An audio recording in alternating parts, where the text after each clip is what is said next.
people call you like, like slurs and fag and gay, say stuff like you're gonna go to hell, and it's those kind of tough things that make you not want to be open and honest about like yourself to yourself. I don't know. I pride myself on being different because I don't like to blend. I like to stand out. I was not this comfortable as I am now. I think my biggest adjustment came the summer before I got here. I had just come out to all my friends and my family, and at that time my family wasn't supportive, so it was really hard being open around them. I could always be open around my friends, but it was more difficult because it's your family. You want your family to be a part of you. When I got to college, I kind of had a goal to be more open because you kind of start over in college, and this is I was building who I wanted to be. There are a lot of accepting people on this campus, more than I've experienced in my life, and I don't know, just meeting these people kind of helped me become more open with who I am and how I want to be. My RA, who was straight, was a very open person. So when I went to him and asked him about information about LGBT groups, he was really excited to get it for me, and I think he was my main support.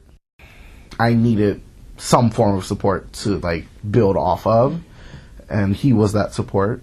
You notice little things in the workplace, what people say around you. You notice sometimes people will make jokes, but if you hear them or you're near them, they'll kind of stray away from it and act kind of awkward about it. And I haven't ever experienced open discrimination or but some people aren't comfortable with everything and they try to hide it, but in trying to hide it, it hurts a little more when you hear someone say something behind your back. But something like calling someone a fag is kind of up there with saying the N-word. It can be really offensive and it can hurt more than a lot of people realize. And it hurts people. It cuts really deep because there are times when you don't want to accept who you are and you don't feel comfortable being who you are, and it's a struggle accepting who you are and actually understanding that this is how you're gonna be. And to have people demean you makes that struggle hard and just kind of builds on the thought of it being wrong and you don't want to do it or that you don't deserve to live. I think for me the hardest thing is my family not being supportive. They're accepting, they understand it, but they don't necessarily support it. But I have very supportive friends.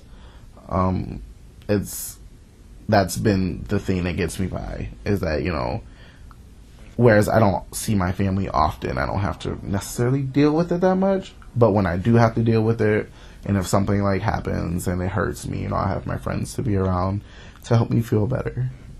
It was one day I was just kind of well, this isn't going anywhere. This is who I'm going to be. Either I have to love it because it's not going anywhere, or I just have to hate it, and I really didn't want to be a person to hate myself.